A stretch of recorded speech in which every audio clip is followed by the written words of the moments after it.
वारकरी संप्रदायातील थोर महात्मे व महाराष्ट्रातील विचारवंतांची दुर्मिळ कीर्तने, प्रवचने, व्याख्याने ऐकण्यासाठी सुरेश महाराज सूळ या यूट्यूब चॅनलला अवश्य सबस्क्राईब करून बेल आयकॉन दाबा.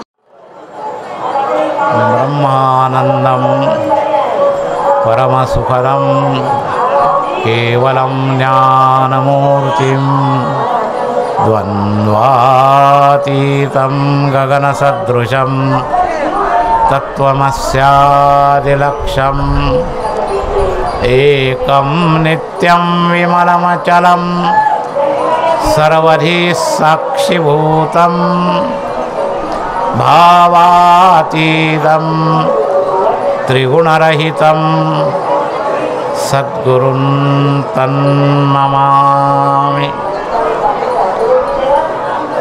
मूकं करोति वाचालं पंगुं लंघयते गिरिं यत्कृपात्तमहं वन्दे परमानन्दमाधवम्. नारायणं नमस्कृत्य नरं चैव नरोत्तमं देवीं सरस्वतीं व्यासं ततो जयमुदीरयेत्. गुरुर्ब्रह्मा गुरुर्विष्णु गुरुर्देवो महेश्वरः गुरुस्साक्षात् परब्रह्म तस्मै श्री गुरवे नमः. प्रपन्नपारिजाताय स्तोत्रवेत्रैकपाणये ज्ञानमुद्राय कृष्णाय गीतामृतद्वे नमः. वसुदेवसुतं देवं कंसचाणूरमर्दनं देवकी परमानन्दं कृष्णं वन्दे जगद्गुरुं. वंशी विभूषितकरान्नवनीरदाभां पीताम्बरादरुणबिम्बफलाधरोष्ठान् पूर्णेन्दुसुन्दरमुखात् अरविन्दनेत्रात् कृष्णात् परं किमपि तत्त्वमहं न जाने. पुण्डलीकवरदा हरिविठ्ठल श्री ज्ञानदेव ज्ञानेश्वर महाराज की जय. जगद्गुरु तुकाराम महाराज की. सब संतन की. इंद्रायणी मात की जय.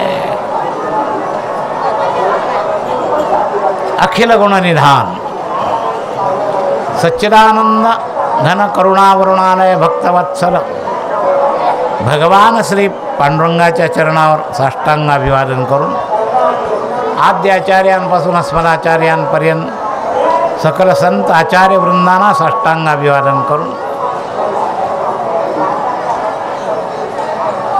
स्थानाधिष्ठित शक्ती संत सम्राट ज्ञानेश्वर महाराज आणि तीर्थदेवता माता इंद्रायणी यांना साष्टांग अभिवादन करतो. इंद्रायणीच्या वाळवंटाच्या प्रांगणामध्ये उपस्थित असणाऱ्या ऐकत असणाऱ्या सर्व भाविकांबद्दल सद्भाव प्रगट करतो. गेले 2-4 वर्ष या ठिकाणी इंद्रायणीच्या आवारात सेवा करण्याची संधी मिळते.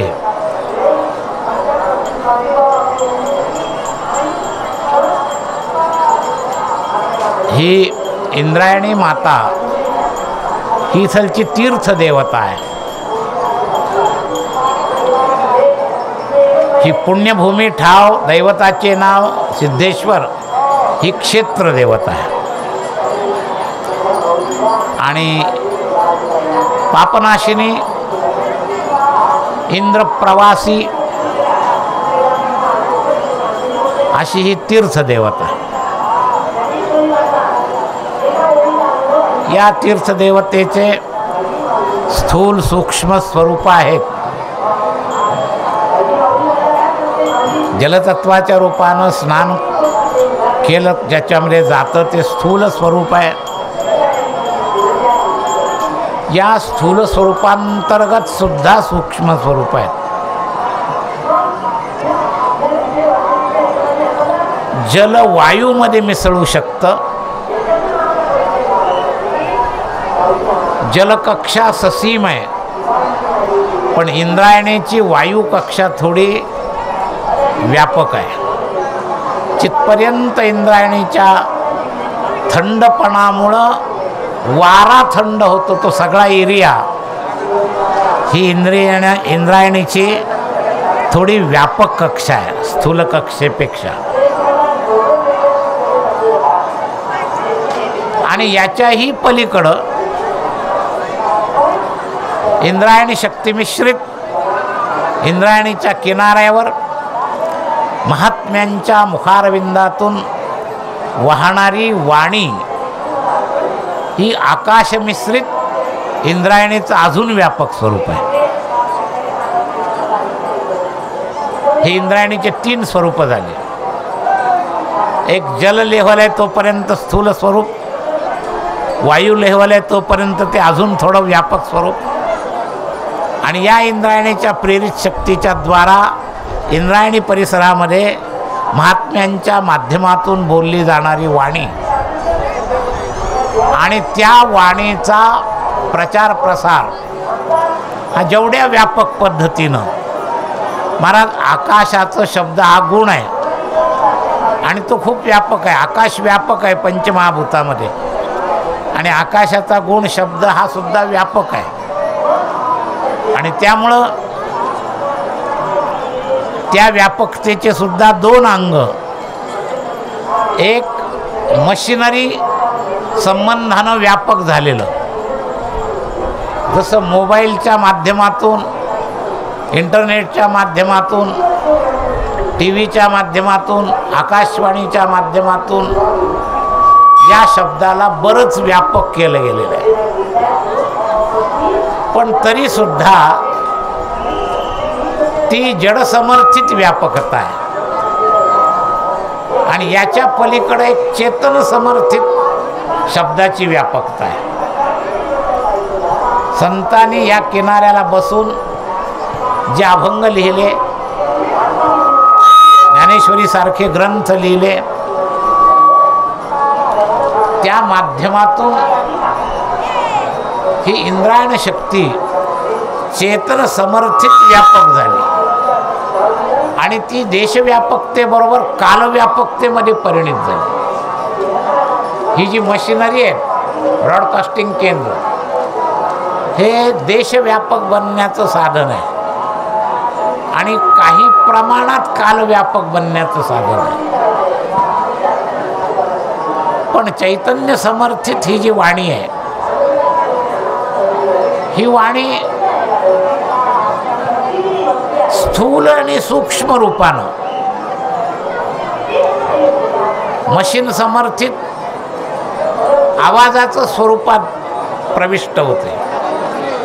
पण चैतन्य समर्थित वाणी ये हृदयीचे ते हृदय याप्रमाणे न आवाज करता आत घुसते दुसऱ्याच्या.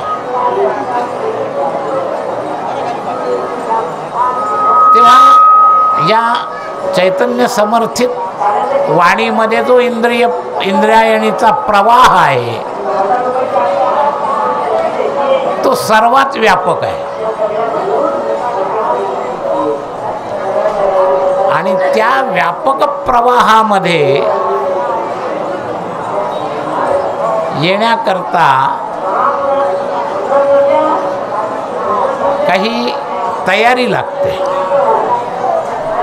व्यापक वस्तू व्यापक असून अनुभवाकरता तुमच्याजवळ काहीतरी लागतं. सूर्यप्रकाश व्यापक आहे, सदा आहे, सर्वत्र आहे, पण अनुभव घेण्याकरता तुमच्याजवळ डोळा लागतो. डोळा नसेल तर व्यापक असलेला सूर्यप्रकाश सुद्धा आपल्याला अनुभव देऊ शकत नाही. व्यापक असलेला आवाज कान असल्याशिवाय आपल्या अनुभवाला घेता येत नाही. व्यापक असलेलं हे विश्वसंगीत ऐकायला कान व्यवस्थित पाहिजे. व्यापक असणारा हा ब्रह्मसुगंध ग्रहण करायला ते दिव्य गंध ज्ञान इंद्रिय घ्राणेंद्रिय असलं पाहिजे. आणि सगळं आपली पात्रता आहे. नुसतं समष्टीच्या पात्रतेनं अनुभव होत नाही, आपल्या पात्रतेनं समष्टीचा अनुभव होतो. प्रकाशानं प्रकाशाचा अनुभव होत असता तांदळ्याला व्हायला पाहिजे होता, पण प्रकाशानं प्रकाशाचा अनुभव होत नाही. अनुभव घ्यायला तुम्हाला डोळे लागतात, ऐकाय करता तुमचे निर्दोष कान लागतात. त्यात सुद्धा बाह्यकरण आणि आतलं करण वेगळं आहे. दिसणारा कान वेगळा आणि ऐकू येणारे कान वेगळे, हे पुन्हा भारत भानगड आहे. ते ऐकणारे कान पाहिजे, नाही तर प्रत्येक बहिरे लोकांना दिसणारे कान असतात पण ऐकणारे गायब झालेले असतात. तेव्हा पात्रतेचा विभाग सांगतोय मी, तर ही पात्रता जर असेल, कालच्या प्रवचनामध्ये मी सन्मुखतेचा विषय सांगितला. विन्मुख असलेला इथं असून सुद्धा या शक्तीपासून लांब आहे असा सिद्धांत मी मांडला. तसं आज त्याच्या पुढचा सिद्धांत मांडतोय की पात्रता, तर ही सन्मुखता गरजेची आहे, तशी पात्रता गरजेची. हा दुसरा मुद्दा महत्त्वाचा आहे. सन्मुखता आहे पण पात्रता नसेल तर उपयोग नाही. जसं विन्मुखतेवाल्याकरता क्षेत्रसत्ता जशी दूर आहे, तसं पात्रता नसणाऱ्या करता सुद्धा दूरच आहे. उदाहरण द्यायचं ठरलं तर माणसाला सन्मुख असताना माऊलींच्या मंदिराचा जो अनुभव येईल, तो पात्रता नसलेला जीव एखादा गाढव माऊलीच्याकडे जरी तोंड करून उभा असलं. मी विरुद्ध तोंडाचा विषय सांगितला होता, याच्यातले निम्म्याला वर लोक आहेत. आज मी तो विषय नाही, त्याच्या पुढचा टप्पा सांगतोय. तर जसं सन्मुख आवश्यक, सन्मुखतेचा फायदा आहे. नुसत्या सन्मुखतेत सुद्धा रामाने असा अनुभव दिला, सन्मुख होई जीव मुही जबही जन्म कोटी अघनाशही तबही. पापनाशाच्या दृष्टीनं या सन्मुखतेचा उपयोग आहे, पण खरा जास्त उपयोग आहे पात्रतेमध्ये. सन्मुख आहेत पण पात्र पाहिजे. आपण माणसं आहोत ही एक पात्रता, आणि सावध माणूस आहोत ही दुसरी पात्रता. दोन लक्षात घ्या. नुसतं माणूस आहे ही पात्रता पर्याप्त होत नाही. जनावराच्या सापेक्षात माणूस आहोत ही पात्रता प्रवेशाकरता उपयोगाची. पण जितक्या वेगात सदुपयोग करायला पाहिजे तितक्या वेगात जर सदुपयोग करायचा असेल तर नुसतं माणूस पण एवढी पात्रता पर्याप्त नाही. सावधान माणूस पण हे उपयोगाचं आहे. तर सावधान माणूस पण असलं पाहिजे. तर ही पात्रता ही कोणत्याही शक्तीच्या अनुभवाचं प्रधान कारण आहे. मग इंद्रायणीची शक्ती असो, माऊलींची शक्ती असो, पांडुरंगाची शक्ती असो, एखाद्या साधनेची शक्ती असो, नामशक्ती असो, पात्रता हा फार महत्त्वाचा अंग अनुभवाच्या विभागामध्ये महत्त्वाचा अंग आहे पात्रता. आणि ही ज्याची त्यांनी मिळवायची. पात्रता दान देता येत नाही. एक तर स्वभावता काही पात्रता असावी लागते. जसं कौटुंबिकतेमध्ये स्त्रीत्व पुरुषत्व ही स्वाभाविक पात्रता झाली. पण काही पात्रता मिळवावी लागते. प्रपंचाकरता शिक्षित नवरदेव ही पात्रता मिळवावी लागते. पुरुष ही पात्रता स्वाभाविक मिळेल, पण शिक्षित पुरुष ही पात्रता मिळवावी लागते. लक्षात घ्या. तेव्हा काही स्वाभाविक पात्रता आणि काही मिळवण्याची पात्रता संत संगतीनं विवेकानं मिळवण्याच्या पात्रतेचा विचार आपल्याला विशेष करायला पाहिजे. हे आपण लक्षात घ्या. तर वारकरीपणाची सुद्धा मिळवणारी पात्रता जी आहे ती फार महत्त्वाची आहे. आणि मिळवणाऱ्या पात्रतेकरता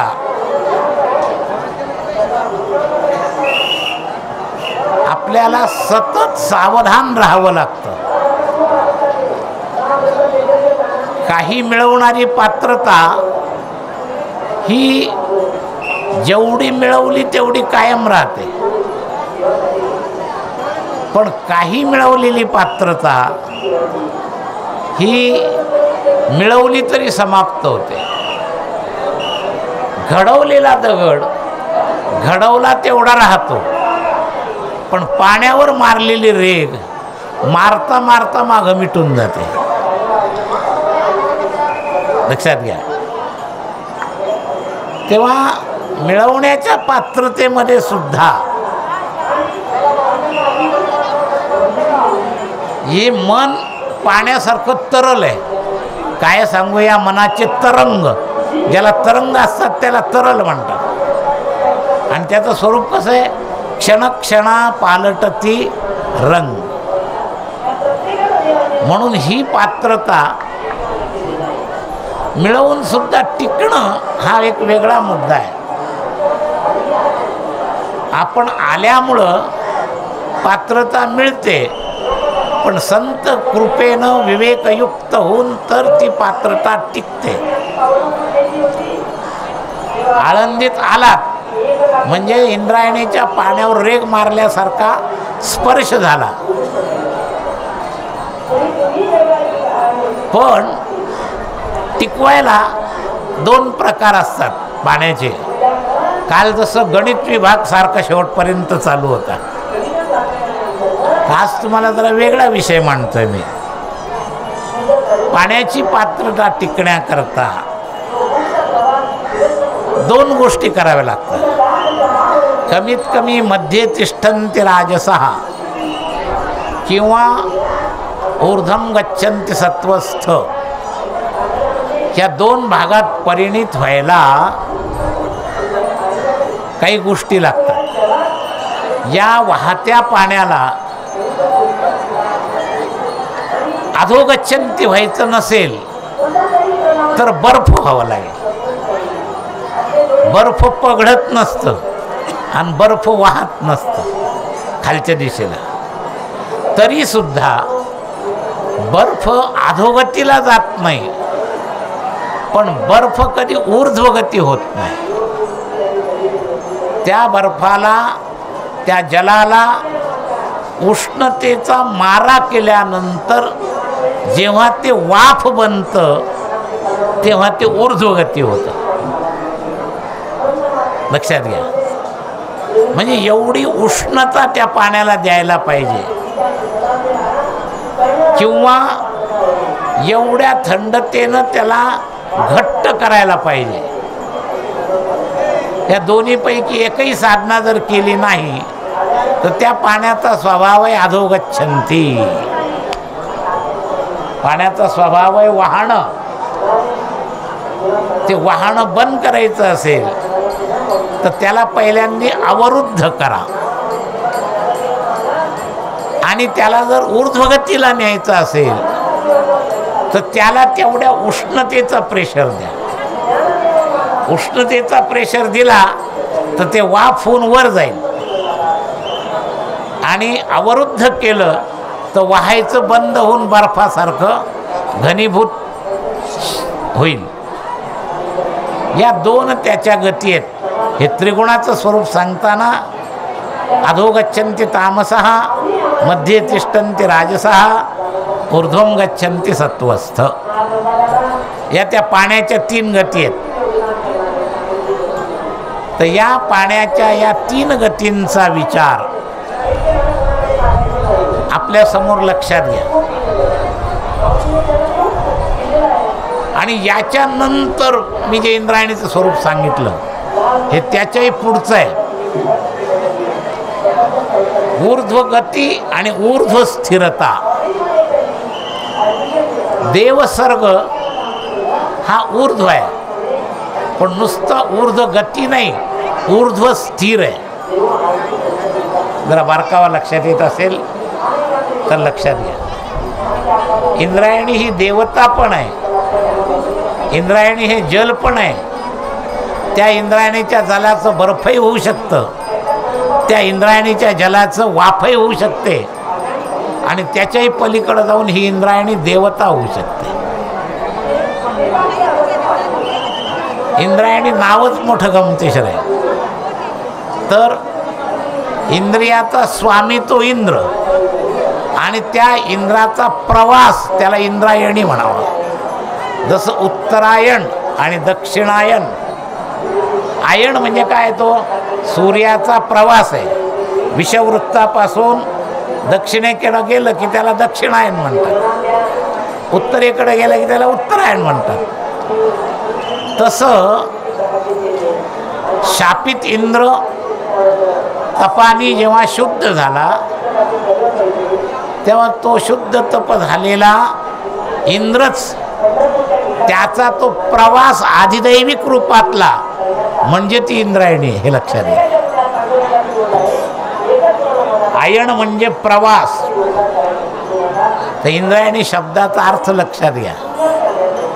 तर तो प्रवास देवसर्गापासून तर कुठपर्यंत आहे, संतांच्या संगतीनं शिवशक्तिमान भीमेला मिळेपर्यंत. भीमाशंकर म्हणजे शंकर शक्तीचं स्वरूप आहे.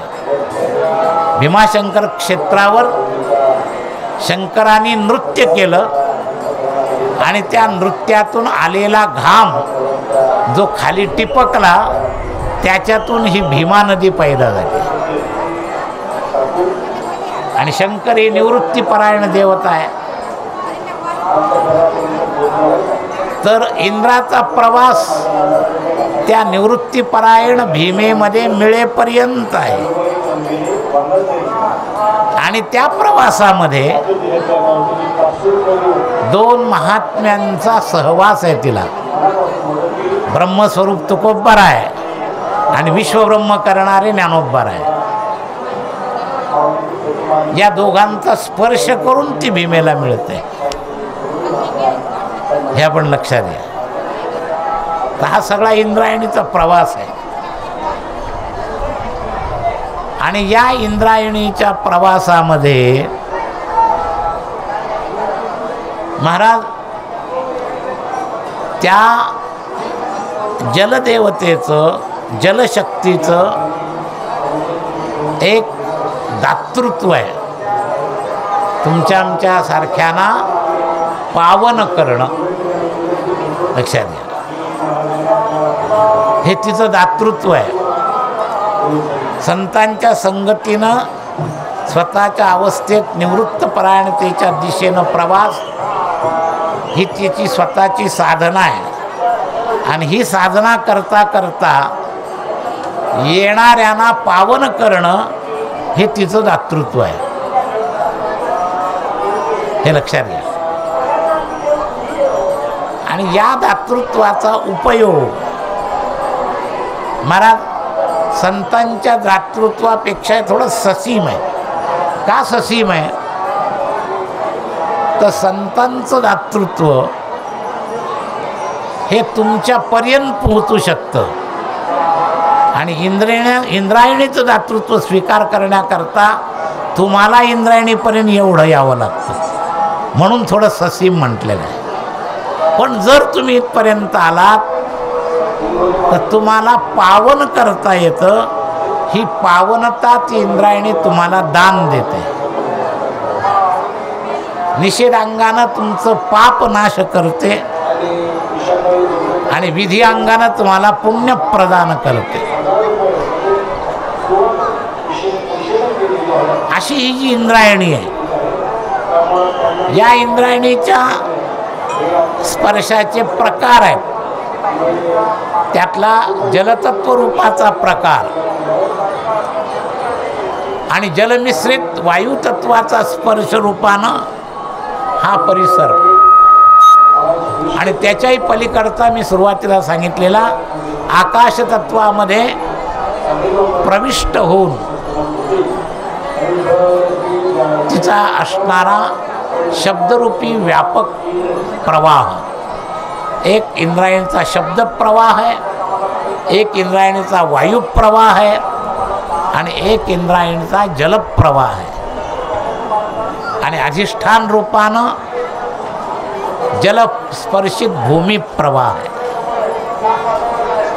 जलस्पर्शित भूमिप्रवाह अन्नाच्या माध्यमातून सुद्धा काही प्रमाणात आपल्याला पवित्र करतो. H2O एवढ्याच तत्वाचं असलेलं पाणी आणि इंद्रायणीचं पाणी याच्यात फरक आहे. कुठलचंही पाणी त्याच्यात शिजवलेलं अन्न भलेही आरोग्यदृष्ट्या तुम्ही त्या इंद्रायणीच्या पाण्याला निर्जंतुक करा, पण इंद्रायणीचं पाणी जर असेल इतर ठिकाणी एखाद्या विहिरीतून घेतलेल्या टाकीतल्या पाण्यापेक्षा जरा वेगळं असतं, हे लक्षात घ्या. त्याच्यामध्ये इंद्रायणीची एक शक्ती ती तुम्हाला अन्नातून तुमच्या अंतःकरणाला शुद्ध करते. जसं स्नानाने पापशुद्धी पुण्यप्राप्ती होते, तसं अन्न शुद्ध होऊ सत्वशुद्धी. सत्व शब्दाचा अर्थ आहे अंतःकरण. तेव्हा इंद्रायणीच्या माध्यमातलं जर अन्न तुम्ही सेवन केलं तर अंतःकरणाच्या स्थूलांशाला शुद्ध करेल. अंतःकरण स्थूल आणि चेतन दोन्ही मिश्रित असतं, हे लक्षात घ्या. आपले ज्ञानेंद्रिय कर्मेंद्रियाचं जे शरीर आहे त्याच्या स्थूलांश जादा आहे, पण अंतःकरणाच्या रचनेमध्ये स्थूलांश आणि सूक्ष्मांश हे दोन भाग आहेत. आणि त्या दोन भागापैकी स्थूलांश शुद्ध करण्याला सुद्धा इंद्रायणीच्या पाण्यातून केलेला स्वयंपाक म्हणजे अगदी इंद्रायणीचं टाकीत जाऊन स्वच्छ करून आलेलं असलं तरी चालेल. आरोग्यप्रधानतेच्या दृष्टीनं आहे तशा अवस्थेतच इंद्रायणीच्या पाण्यात तुम्ही शिजवावं असं मी आग्रह करत नाही, पण निर्जंतुक इंद्रायणीचं पाणी टाकीत नेऊन जे केलं ते औषध जंतूला नाश करेल. इंद्रायणीपणाचा नाश होणार नाही त्याच्यातून. तो इंद्रायणीपणा तसा शुद्ध करून जर तुमच्या अन्नात आला, म्हणून या परिसरात ज्या नळ योजनेला इंद्रायणीचं पाणी आहे त्या पाण्याचा उपयोग करणाऱ्या समाजाला अप्रत्यक्ष हा भाग असतो. जसं प्रसाद तुम्ही आम्ही खाल्लेली विकत घेतलेली भोगाकरता घेतलेली लाही आणि काल्याच्या प्रसादातून घेतलेली लाही दोन्ही दिसती सारखी सारखी, पण वर्म जाणे तो पारखी. म्हणून श्रीमंत लोक सुद्धा त्या दही अंडीचं शीत मिळवण्याकरता तडफडतात, भांडतात. त्याच्यामध्ये काही विलक्षण शक्ती अधिक जी या नेत्रेंद्रियाला दिसत नाही. दोन्ही दिसती सारखी सारखी, लाया त्याच आहे, दही तेच आहे, पण काल्याचा प्रसाद म्हणून त्याला जे महत्त्व येतं. महाराज प्रसाद हे सर्व दुःखानं. प्रसाद म्हटल्यानंतर अलीकडचे नियम टळतात, आरोग्याचे पण टळतात, धर्माचे सुद्धा टळतात. महाराज आमच्यावर का संन्यासी काही नियम पाळत असला, पण त्याला कुणी जर सत्यनारायणाचा प्रसाद दिला तर त्या प्रसादाला धर्मकक्षेचे नियम नाही लागत, तर प्रसाद शक्तीचे नियम लागतात. हे लक्षात घ्या. तसं काल्याला प्रसाद शक्तीचा नियम लागतो. कुणाच्या हातून आला, कशा अवस्थेत तो बनला, हे धर्मकक्षेचे नियम ओलांडून त्या प्रसादाची ताकद पुढे जाते. तर या शक्तीचे जे प्रकार आहेत, या प्रकारामध्ये हे आपण का समजून घ्यायचं आहे, तर इथं प्रवचन ऐकण्यामध्ये काही सूक्ष्म वेगळेपणा मिसळणार आहे, जो या डोळ्याने दिसत नाही. जसं चिवड्याचे मुरमुरे आणि काल्यातले प्रसादाचे मुरमुरे डोळ्याने दिसायला दोन्ही दिसती सारखी सारखी, पण वर्म जाणे तो पारखे. तर कुठंतरी आपण ऐकलेले शब्दचिंतन आणि या प्रांगणात इंद्रायणीच्या काठावर बसून ऐकलेले शब्दचिंतन, या दोन्हीमध्ये सुद्धा अंतर आहे. काय अंतर आहे? ग्रहण करणारे तेच कान आहेत, पण शब्दाची जी शक्ती आहे ती वेगळी प्रभावित होते. हे लक्षात घ्या. जसं एखादा शब्द कुणी जरी उच्चारला तर ब्रॉडकास्टिंग केंद्राच्या ह्याच्यावर जशी त्याची व्यापकता आहे, तसं उच्चारणाऱ्याच्या तपसामर्थ्यावर त्या वाणीचा परिणाम अवलंबून आहे. विज्ञान वाणीला व्यापक करू शकतं, विज्ञान वाणीला परिणामी करू शकत नाही. ही परिणामी बनवण्याची ताकद संतांच्या शब्दात आहे. आणि हे खरं आकाशतत्वाच्या वाणीचं वजन आहे. वजनदार वाणी. जसं आपल्याला वजनदार वस्तू पाण्यात टाकली तर त्याच्या लहरीतला फरक कळतो. छोटा खडा टाकला, अगदी छोटे एक दोन लहरी उमटतात, पण मोठा दगड टाकला तर त्या लाटा या टोकाचं त्या टोकापर्यंत जातात. म्हणजे त्या दगडाच्या वजनावर लहरी अवलंबून आहेत. तसं शब्दाच्या वजनावर परिणाम लहरी अवलंबून आहेत. हे लक्षात घ्या. परिणाम लहरी हा वेगळा विषय आहे. वाणी बोलणं वेगळं. मनोरंजन करून तुम्हाला तात्काळ 2 मिनिटात हसवणारी वाणी जी आहे ना, ती वजनदार वाणी नाही, तुमच्या हृदयापर्यंत पोचू शकत नाही.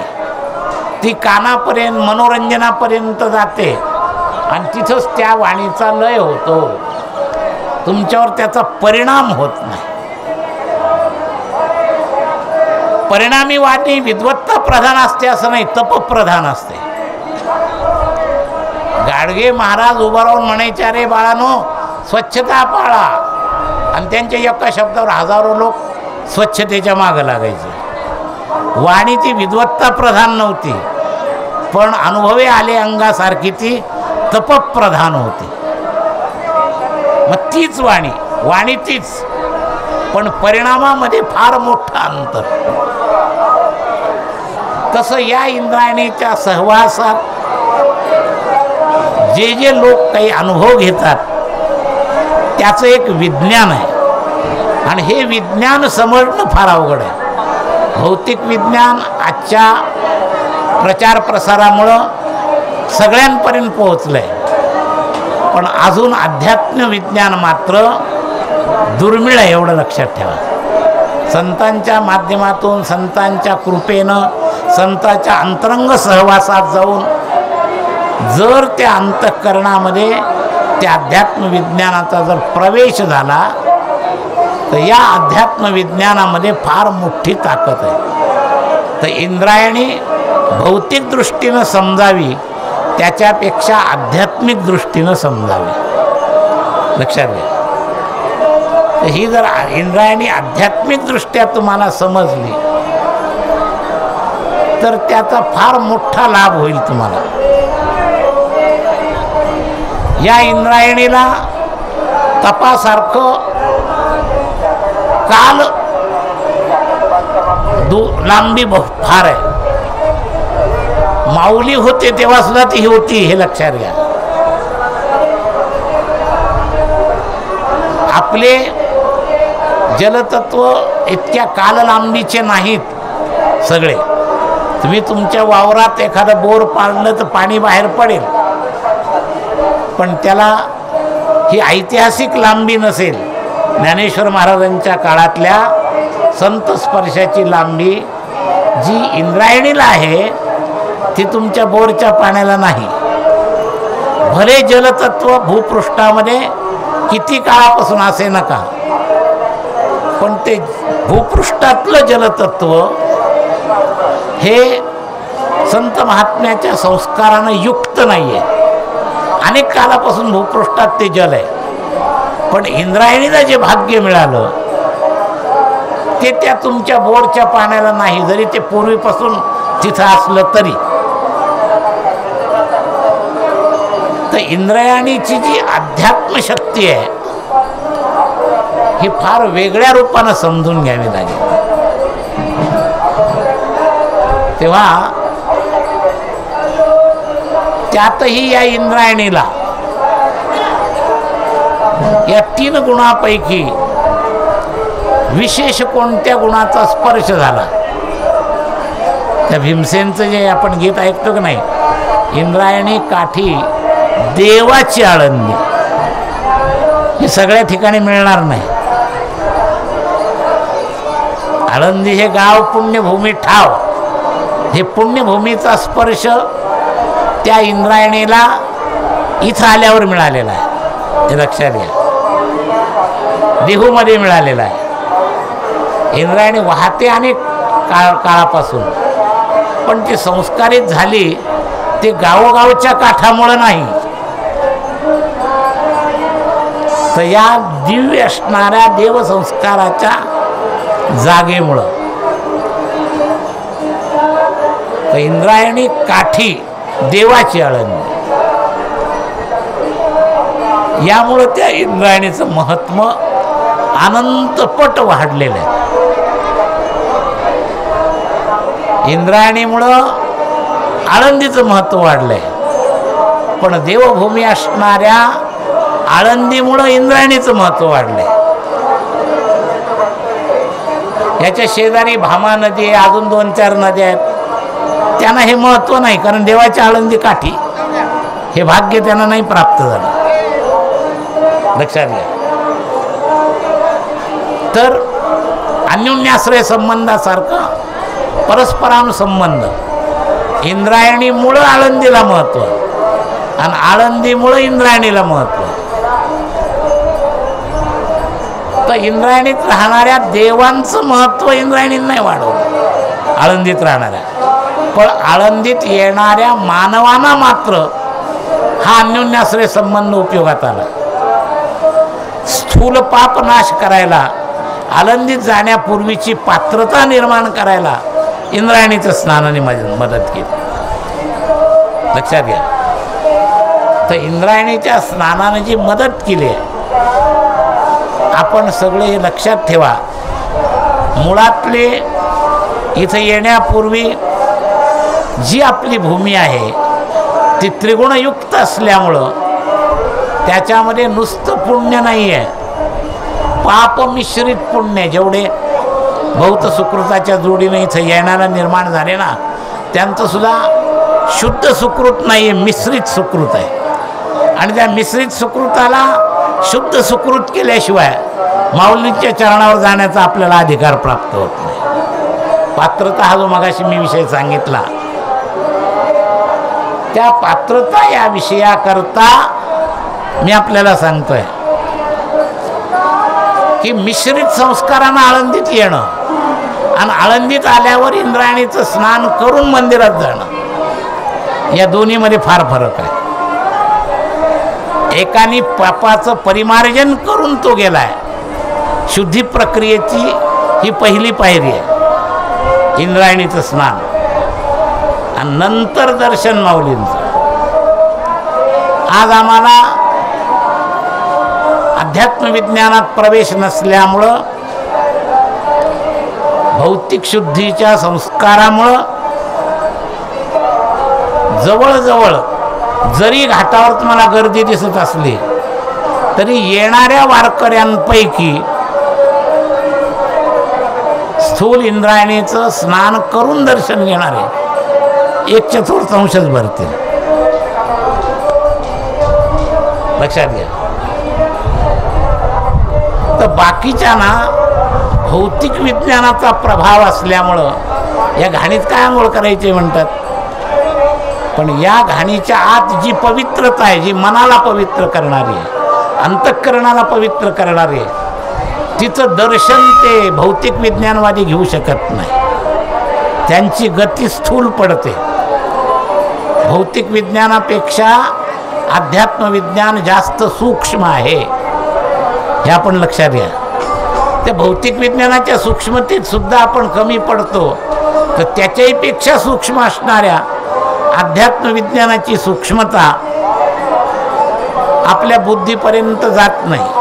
काही पुण्यात्मा घरात जन्माला आलेले असतात म्हणून श्रद्धेनं कृती बरोबर करतात, पण अध्यात्म विज्ञान समजून जर ती कृती केली तर ती धारणेत परिणित होईल. श्रद्धेनं या भौतिक विज्ञानाकडे दुर्लक्ष करून आंघोळ केल्याशिवाय दर्शन न करणारा एक वर्ग आहे, पण त्यातला फार थोडा वर्ग असा आहे की जो अध्यात्म विज्ञान समजून घेऊन ते काम करतो. तेव्हा संतांच्या संगतीमध्ये स्थैर्य कृतीला येण्याकरता इंद्रायणीच्या स्नान कृतीचं स्थैर्य, ओघ असणं वेगळं, गतानुगतिके म्हणून वेगळं. सगळ्याबरोबर आले, जोडीदाराने आंघोळ केली, आता आपण पुढं दुसरीकडे करणार, त्याने केली म्हणून आपण केलीच पाहिजे, हा ओघवती भाग झाला. हा अध्यात्म विज्ञानाचं जाणून केलेली आंघोळ नाही आहे. पण जर अध्यात्म विज्ञान धारण करून हे स्नान जर करता आलं तर विकल्पाचा जोर चालत नाही. मी दुसरं कोणी जर तुम्हाला म्हणलं अरे काय आंघोळ करतो, या घाणीत रोगजंतू वाढतील, आजार वाढतील, सर्दी वाढ, याचा परिणाम आपल्यावर होणार नाही. पण जर आपण ओघवती असलो तर आपल्यावर तो धक्का बसल्याशिवाय राहणार नाही. ओघानी म्हणून स्नान केलं तर त्या विकल्पाचा प्रभाव तुमच्यावर होईल आणि तुम्ही आज स्नान केलं तर उद्या करणार नाही. नको म्हणाल आपल्याला ते थंडी झाली, सर्दी झाली, कुठं काही बिघडलं. कली विकल्पा बहुजोर, कली तुम्हाला विकल्पाच्या रूपानं मागं खेचत असतो आणि या विकल्पाचा प्रभाव होऊ नये याकरता धारणा लागते. आणि ही धारणा अध्यात्म विज्ञान समजल्याशिवाय होत नाही. बुद्धी आणि धृती या गीताकारांनी दोन स्वतंत्र गोष्टी सांगितलेल्या. धृतीनं धारणा होते हे आपण लक्षात घ्या. तर धारणा होणं, माऊलींच्या बद्दलची धारणा, इंद्रायणीबद्दलची धारणा महत्वाची आहे. ओघवती श्रद्धेनं घटना घडणं हे आपलं भाग्य आहे, प्रारब्ध आहे.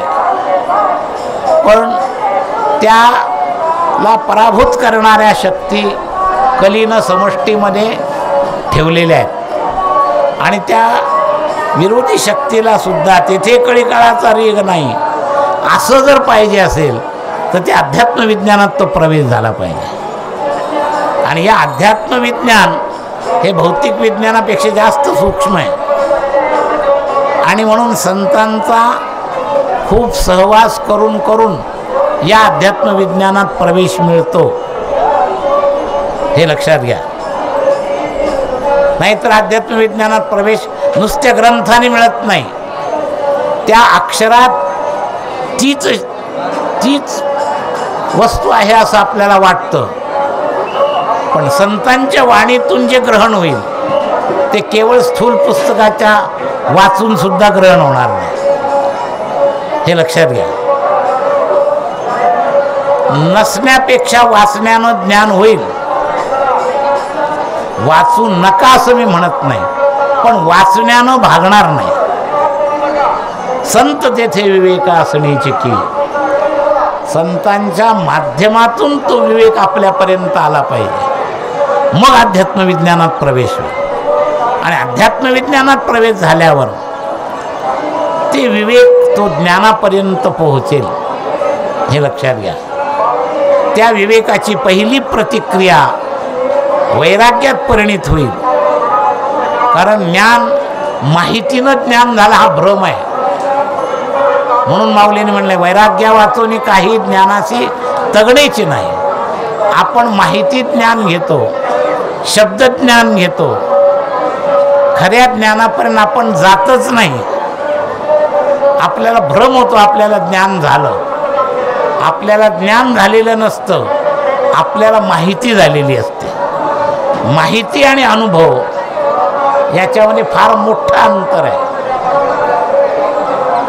आणि अनुभव आला नाही तोपर्यंत माहिती फार तर तुम्हाला लौकिक देईल. ती माहिती पुन्हा तुम्ही दुसऱ्याला दिली, त्याचा व्यवहार केला, होलसेल खरेदी रिटेल विक्री, तर फार तर पगार मिळेल, लोकेशना मिळेल, आनंद मिळणार नाही. आनंद हा अनुभव आहे, लक्षात ठेवा. तर आनंदापर्यंत जायचं असेल तर नुसतं ज्ञानेश्वर महाराजांचं आणि इंद्रायणीचं अध्यात्म विज्ञान समजून घेण्याचा प्रयत्न संतांच्या चरणी स्थिर होऊन करायचा आहे, लक्षात घ्या. तेव्हा गुरु तेथे ज्ञान ज्ञानी आत्मदर्शन दर्शनी समाधानार्थी जायचे. हे नुसतं पुस्तकातून नाही, पुस्तकातून तात्पुरतं उपयोगापुरतं होईल.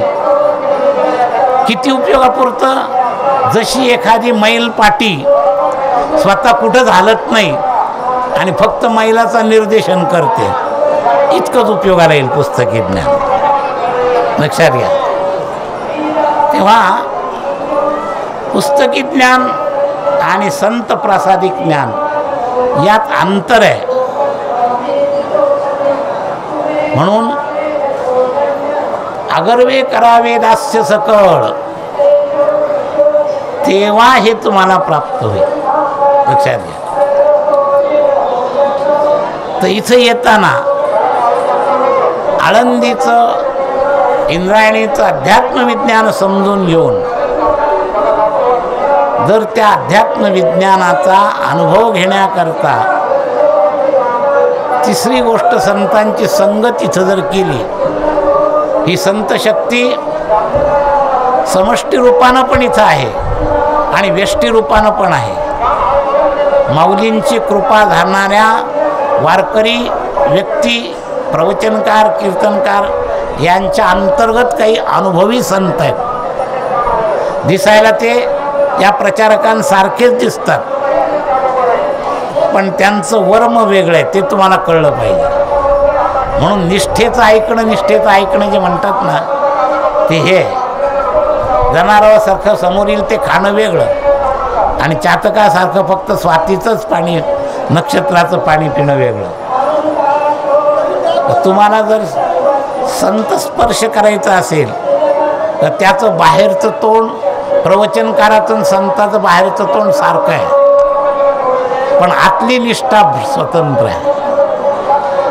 आणि ती निष्ठा कळली आणि जर तुम्हाला हे विवेक संत तेथे विवेक असण्याची की, या संतत्वामधून जर तुम्हाला हा विवेक मिळाला तर इंद्रायणीचं अध्यात्म विज्ञान कळेल, माऊलींचं अध्यात्म विज्ञान कळेल, सुवर्ण पिंपळाचं अध्यात्म विज्ञान कळेल, सिद्धेश्वराचं अध्यात्मविज्ञान कळेल, इथलच्या निवासामध्ये घालवलेल्या काळाचं अध्यात्मविज्ञान कळेल. हे भौतिक आणि काल हे दोन्ही प्रकार सगळ्यावर आहेत. काळावर सुद्धा एक भौतिक स्वरूप आहे आणि एक आध्यात्मिक स्वरूप आहे. जसं जलतत्वावर हे दोन्ही आहे, पृथ्वी तत्वावर इथलच्या दोन्ही आहे, माऊलींच्या समाधी कक्षेमध्ये हे दोन्ही आहे.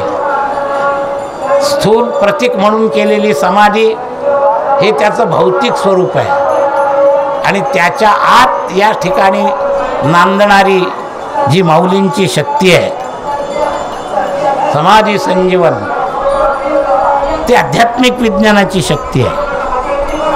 आणि ही कळली तर तुमच्याकडं ताकदवान कळीकाळाची सुद्धा पोहोच होणार नाही. तेथे कळीकाळाचा रेग नाही, तेथील प्रमाण नाही. आध्यात्मिक विज्ञानातली इंद्रायणी कळावी, आध्यात्मिक विज्ञानातली माऊली कळावेत, आध्यात्मिक विज्ञानातली धामशक्ती कळावी, आध्यात्मिक विज्ञानातले अनुभवी वारकरी कळावेत. आणि हे अध्यात्म विज्ञानच जर कळाले तर एका यात्रेत तुम्ही कृतार्थ व्हाल, असं मी तुम्हाला गॅरंटीनं सांगतो. पुंडलिक वरदा हरिष्ठ श्री ज्ञानदेव तुकाराम.